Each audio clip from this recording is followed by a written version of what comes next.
Shalom. I'm a Hebrew Israelite that has been spiritually called by Yahweh Ba'Hashem Yahushai, Ba'Hashem Rakah HaKodash, to a spiritual journey of repenting, praying, and helping and being used. I'm been called. Hopefully, I will be of the chosen to help bring in his people. I'm going to face the east and we give all praise, honor, and glories to Yahweh Ba'Hashem Yahushai, Ba'Hashem Rakah HaKodash. Double honors to the elders and apostles and bishops of Great Millstone who teach and still rule well. Peace and salutations to the elect scattered amongst the four corners of the earth. I got that from Elder Yashwamba. Which are going to be the so-called Negroes, Latinos, and Native Americans that make up the 12 tribes of the nation of Israel. But make no mistake about it, I also want to give a shalom to the scattered elect, whoever you are, that are underneath the Cornelius frequency, meaning part of the curses that are falling upon us is we were scattered amongst the 17 heathen nations.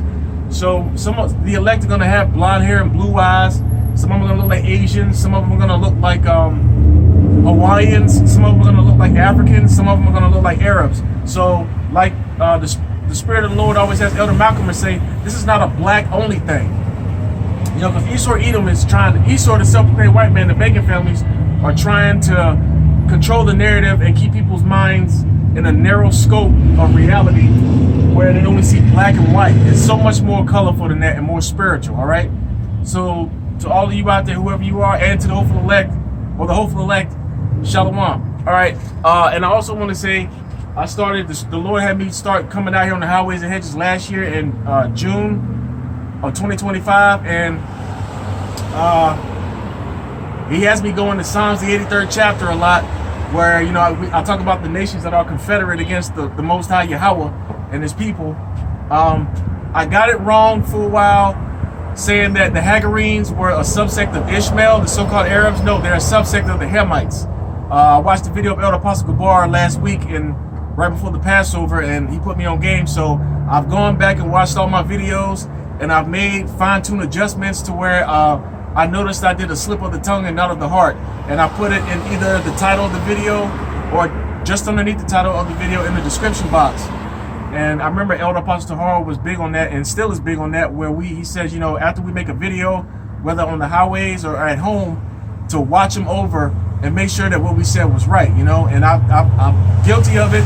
I'm not perfect, where, you know, I've said, you know, slip of the tongue and not of the heart, but I've gone back over the past few days and watched all my videos and made the proper adjustments and corrected the things that I may have said in the video, and I'll put in the correction of what I said wrong in either the title of the video or in the description box, okay? So, you know, we have to be as thorough. We have to be thorough as possible with this for you brothers out there, myself included, who've been called to go on the highways and hedges and make videos whenever the Lord permits us and allows us to.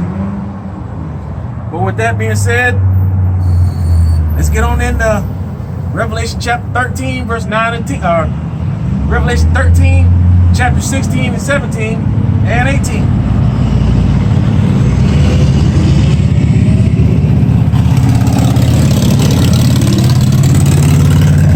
Lots happening right now here in Babylon and abroad, and boy, you Edomites, boy, those of you who are spiritual Edomites and the other 16 heathen nations, you about to catch it. But you Edomites, boy, you are thrizzled through, man. All right.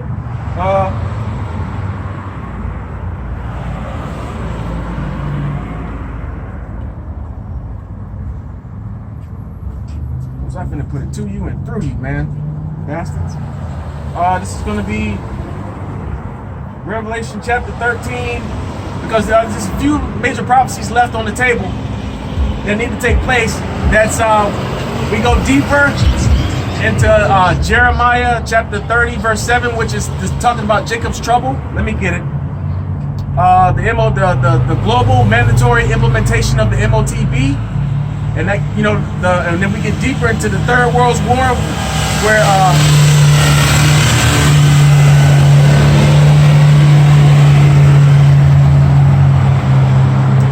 the Most High, part of the Third World is fulfilling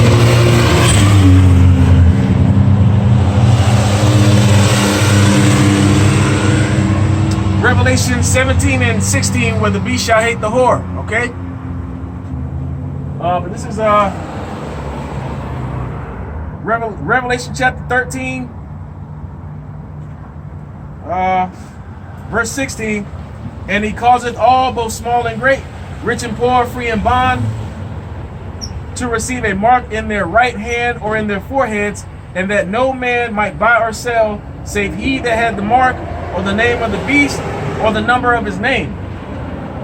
So, in order for him, the him that this is talking about is Esau Edom, the self-proclaimed so-called white man, beginning with the top banking families, meaning the Rothschilds, the Rockefellers, the Sassoons, the Barclays, the Oppenheimers, the Browns, the Sachs, S-A-C-H-S,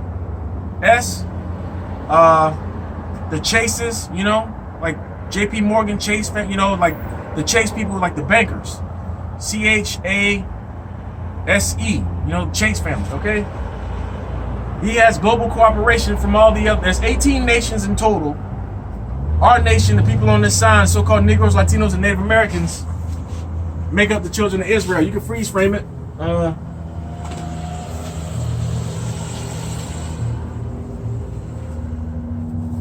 That word right here with my middle finger, that's the Mayans. Panama. It says Panama to Mayans. You can freeze frame it. Where it's got the, you know, right here on this side, it's got the tribal, the names of the 12 patriarchs.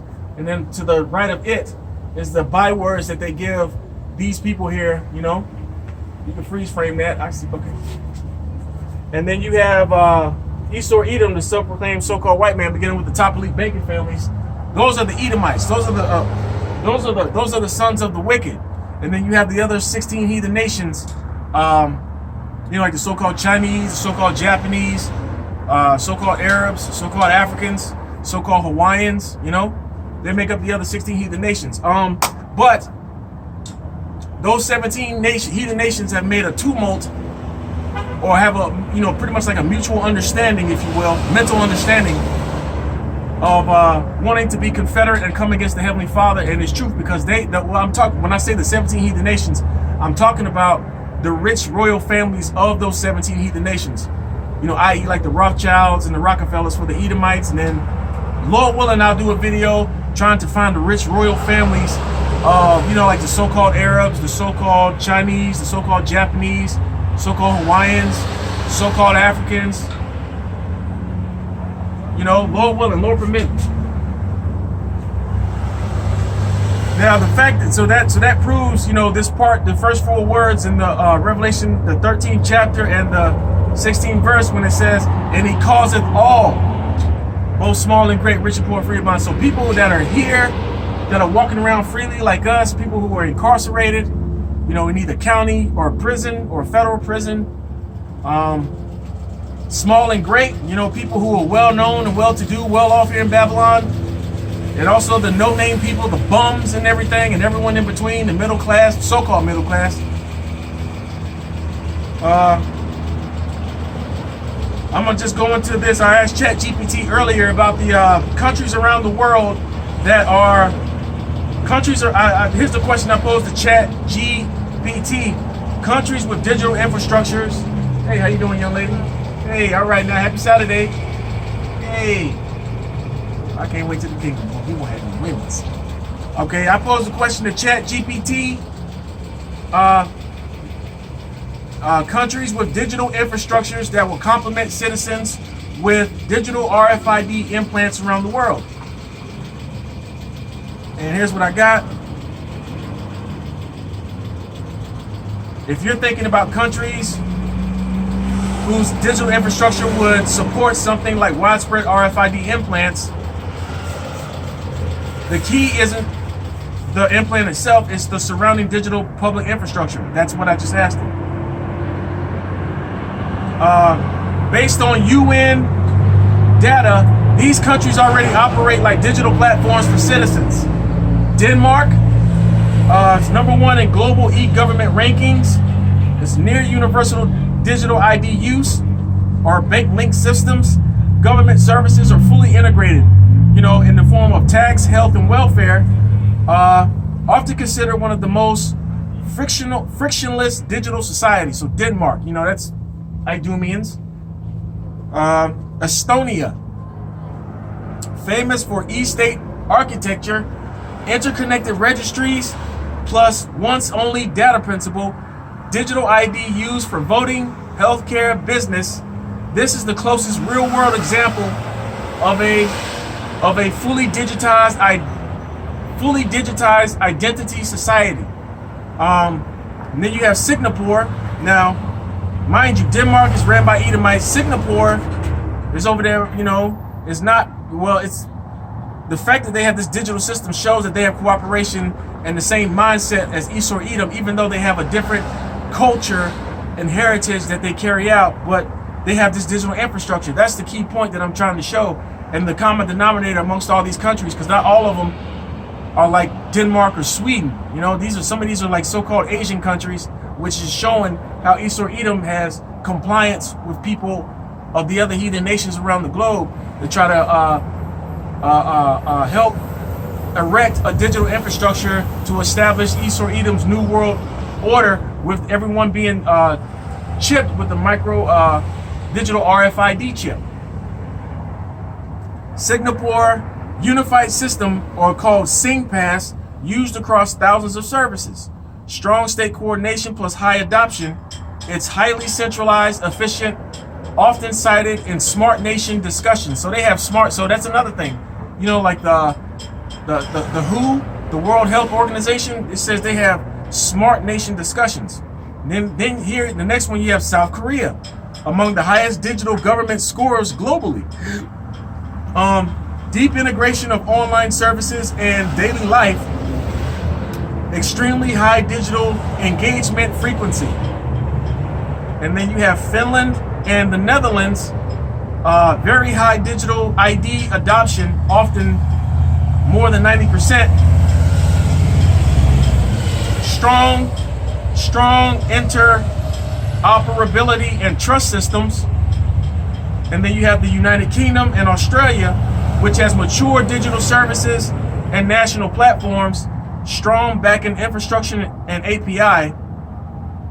And then here are the fast rising, high control, high integration systems of digital infrastructures woven into their society, okay? Where people who are gonna have the micro CHIPs in them, and some of them already do, can go to these countries and fare out just fine and being able to get around and access things, you know? Saudi Arabia, the United Arab Emirates, which is a rapid digital transformation via top-down policy, integrated ID services and apps. These are often discussed in smart city plus biometric identity. And remember, Bill Gates and other tech gurus or giants out here always talk about those 15-minute cities. That's real big over there in China, which are the so-called Chinese, which is Moab, the Moabites. They have a digital 15-minute cities over there, and they have enough digital infrastructure because the Rothschilds funded that place to where they can ostracize people from society who do not want to adopt and use the whole digital ID system. And they've done that already. You can literally go on YouTube and see it too. So it's no joke. Large-scale digital identity deployments. These countries have mass population scale ID systems. This is India, which is Elam, the so-called East Indians. Oh my God, the rat temple, the ones that got the big rat temples, and they got rats living amongst them because they think that that's their Uncle Patel right there, or Uncle Jasper, Uncle Singh. Look, this is my father Jasper. Oh my God, these are rats. No, they're fucking rats, man. It says in Corinthians, animal flesh is animal flesh. Human flesh is human flesh. That whole thing of Darwinism is bullshit, all right?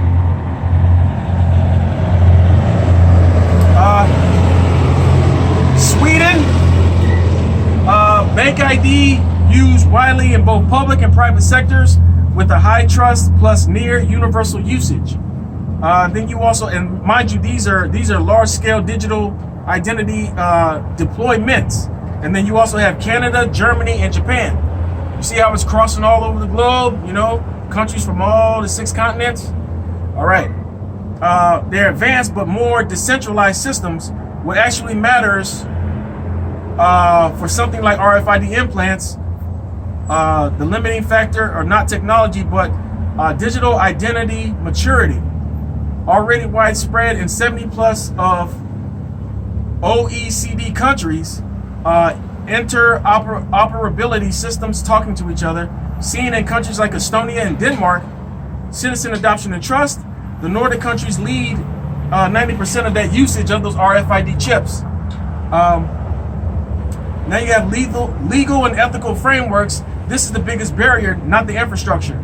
So, of course, because people don't, not everyone's walking around saying, well, I want to put a chip in my head. It's cut a big hole. Yeah, put it right there. Yeah. Put it in their hand or something.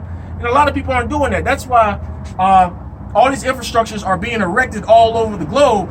And then, Esau Edom's going to try to do some type of Black Swan event where it's like a major, if enough people are using digital ID systems where we're mainly doing all our stuff on the phone, and they've done away with credit cards or debit cards, there could be a major hack.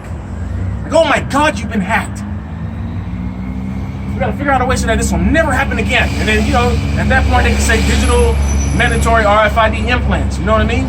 So the point is that they're erecting all these digital infrastructures in all these different countries that have different cultures and ways of life, but they're all showing their compliance with Esau Edom and trying to usher in the global new world order with these digital infrastructures being erected everywhere, okay?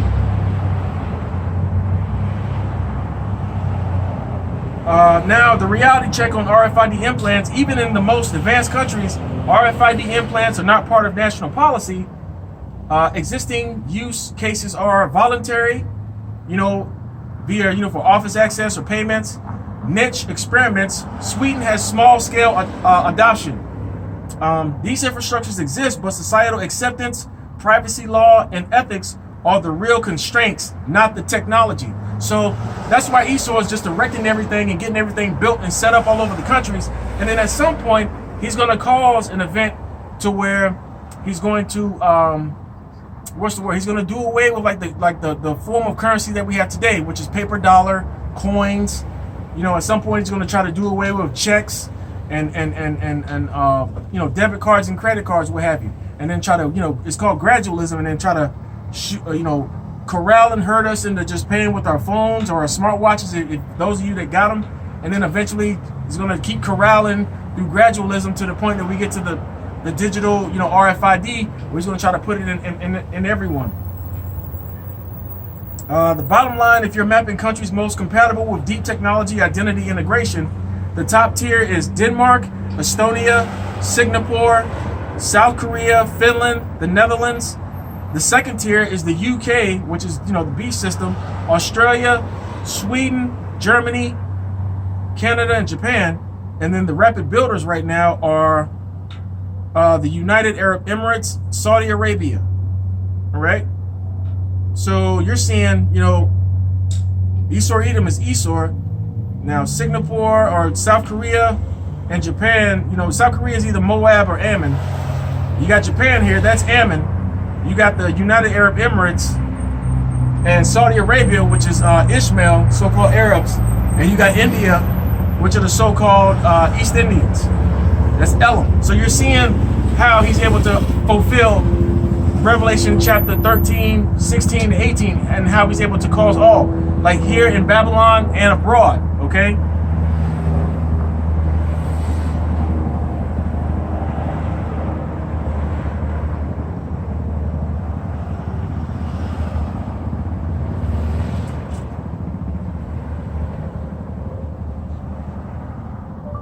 How many people around the world have digital RFID chip implants?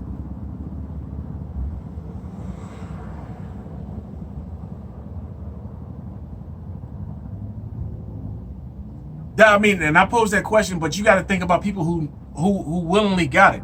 There are a lot of people that don't have it. There was a video that I watched last night that I did on my channel as I was watching over my videos to, make the corrections of the slip of the tongue mistakes that I made. And one dude pulled out a breast implant, and in the middle of the breast implant, it had an RFID chip in there, And the woman had it pulled out because she was having just massive inflammation and irritation in that fake titty meat, right? Well, because of the material that the fake titty's made out of, and the fact that that chip is in there too. There's no point in having the chip in there. When the titty meat got shipped to the doctor's office, who was going to put that titty in, bitch, it had scans and barcodes on there so it could be tracked and traced. I'm looking at the camera. I wasn't looking at y'all. How y'all doing? Good. All right. Good. Happy Saturday. It says the estimates suggest roughly 50,000 to 100,000 people worldwide currently have RFID microchip implants under their skin. These implants are typically tiny passive chips about the size of a grain of rice. Now, Elder Apostle Tahar has mentioned a lot of times where, you know, the Most High put him on game through the Spirit back in the 80s, knowing that the mark of the beast was the micro C-hip, and it was the size of a grain of rice. Now, here it is 40 years later, it's everywhere. Like, the talk about it now is more commonplace than it was, say, mid-90s, you know? Right before the internet really popped off and, you know, personal computers and stuff with the internet, okay? Adoption is completely voluntary. No countries mandate implementation. But the notice has said no countries. So countries are having, every country has a citizen, I'm sure, or damn near every country on the planet has a citizen with a voluntary RFID chip in them. All right?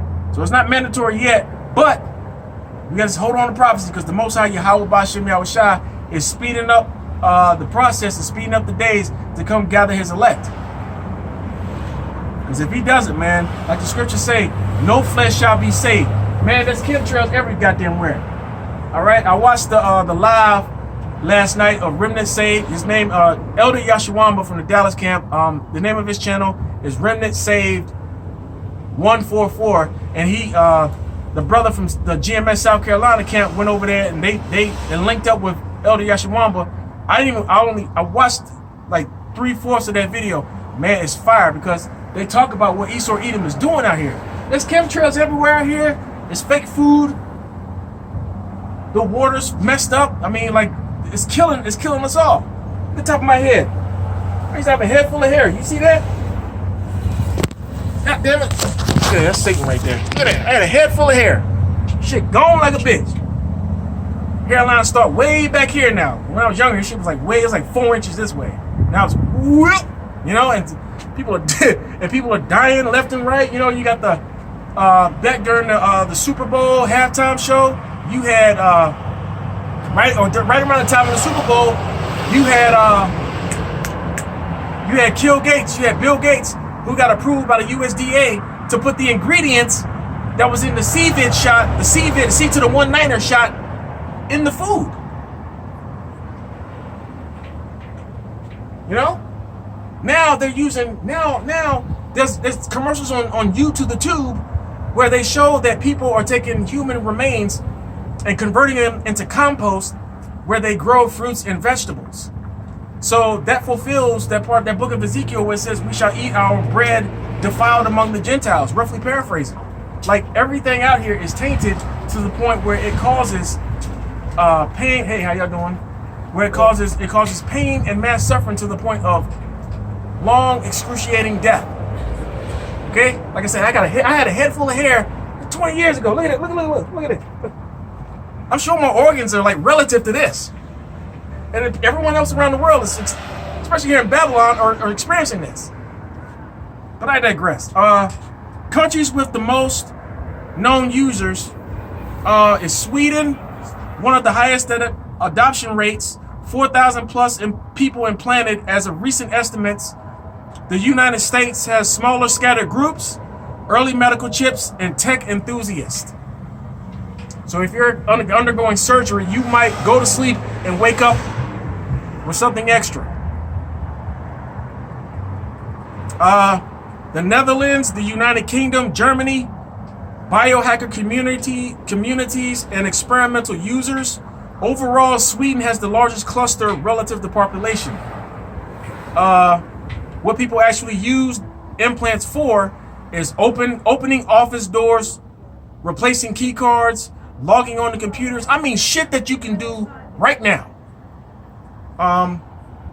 storing contact information, accessing transit or event tickets, experimental payment systems. Like, this is all shit that we can do now. All right, that you can do now. These chips are passive RFID/NFC, meaning they do not track location. They only work when scanned by a nearby reader. Even though RFID implants, oh shit, how much time is it? Even though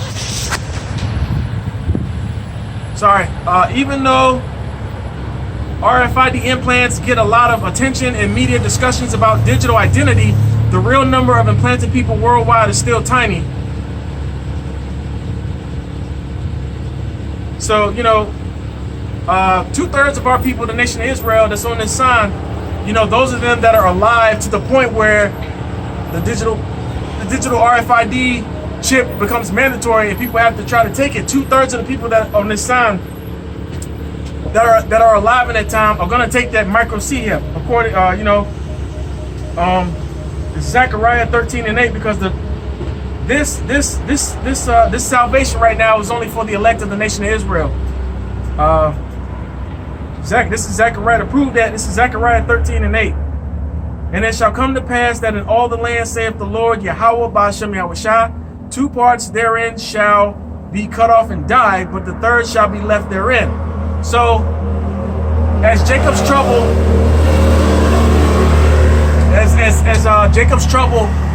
as we get deeper into Jacob's trouble and deeper into the bowels of the third world's woe, to the point where the RFID chip becomes mandatory, a lot of Jake, the 2/3, are slated to die via either teeth of wild beast, famine, pestilence, the sword, and the ultimate one would be thermonuclear fire for taking the micro chip. Okay, but the third part, which is the elect, the 144,000, which is 12,000 men for each of the 12 tribes of Israel, as well as the innumerable multitude of men, women, and children believers, they're slated and going to be guided through the Spirit be guided by the Spirit of the Lord Yahweh Ba'ashem Yahushua to avoid all these things that come upon the face of the earth, including taking the digital micro chip. They're not going to do it, and they're going to get beamed up in what the world calls UFOs via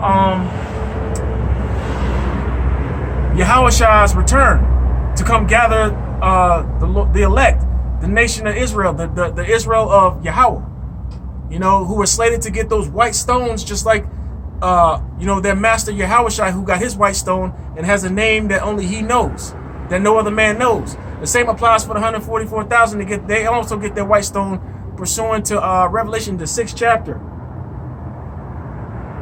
Let me make sure I get it right, though.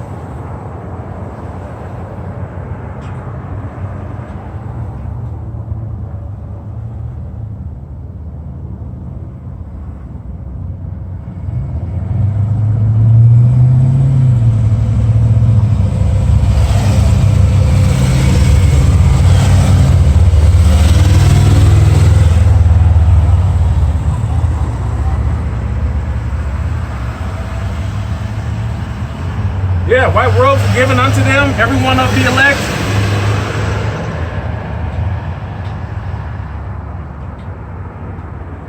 Wait. Sorry, Salaki.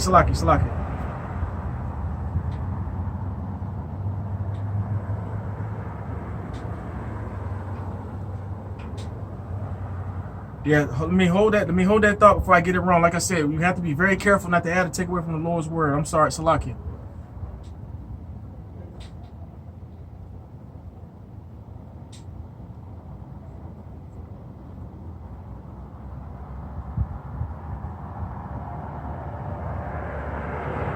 For you goddamn Christians, man, that think that the Most High and the Son and the Holy Spirit are one, this is what the heathens are gonna say in their bunkers, man, as the Most High is destroying this place. And said to the mountains, wait a minute, and the kings of the earth, and the great men, and the rich men, and the chief captains, and the mighty men, and every bondman and every free man, hid themselves in the dens and in the rocks of the mountains. That's these damn those heathens that are gonna be running to them bunkers. As the Most High sends his son Yahweh shot down here to get busy, man, and fulfilling 2nd Ezra chapter 6 verse 9, where Esau is the end of the world and Jacob is the beginning of it that follows. So the transition of power comes in the form of the Most High systematically destroying this place and then giving the power and the kingdom and the throne here on earth, which is the kingdom of heaven, to his only begotten son Yahushua, and to the house of David, who are the joint heirs with him. And said to the mountains and rocks, fall on us and hide us from the face of him that sitteth on the throne. That's the Heavenly Father Yahweh. So that means that during that time, when them nukes are flying off and Jacob's trouble and all hell's breaking loose, the Most High is going to tap into the pineal gland and the sight, the eyesight of those people that run this world. That's why he said, hide us from the face of him that sitteth on the throne. That means he's going to be in their head fucking with them. And hide us from the face of, and from the wrath of the Lamb. Because Yahweh, which is Yahushua, which they're going to see on TV, that's going to be out here with those so-called UFOs, zapping motherfuckers left and right, as well as beaming up the elect. Because the chariots, and as they're getting beamed up in those tractor beams, their bodies are going to be changed. Because corruptible cannot inherit incorruptible. So as the elect are getting beamed up into those chariots, their bodies are going to be changed, you know, so then they can be perfected. For the great day of his wrath is come, and who shall be able to stand? Yeah, so you people are in big trouble, man. Okay, so with that, let me do Revelation 7, or let me end it on Revelation 7, or Revelation 13, 9, and 10, as well as Obadiah. Revelation 13, 9, and 10. As a reminder to you fucking heathens that are watching this, those of you who know that you're heathens, you elite families of those 17 heathen nations, you know goddamn well you heathens and you ain't of the nation of Israel. Revelation 13, 9, and 10, and this is for the hopeful elect on how we need to carry ourselves as the Most High takes this place down. We don't need to physically try to like suit up with guns and shit and go out here and try to take these Edomites down. I know if I try that, I'm going to get all this pushed back. All this going to get blown off, all right? I'll probably miss a toe. They're going to just blow all this shit up. So we have to be spiritual, wise as serpents and harmless as doves, okay? Revelation chapter 13, 9, and 10. If any man have an ear, let him hear. He that leadeth into captivity shall go into captivity. He that killeth with the sword must be killed with the sword. Here is the patience and the faith of the saints. So the saints just have to be patient and just hold on to that gift of faith that was given to us from on high, from my Heavenly Father. And this is what the Lord's going to do to Esau Edom, the so-called white man, because remember, Job 9:24, the earth is given into the hand of the wicked. He covereth the faces of the judges thereof. If not, where and who is he? Who else out here has a grand God complex and just goes everywhere and just is all over the place? It's Esau Edom, self-proclaimed white man.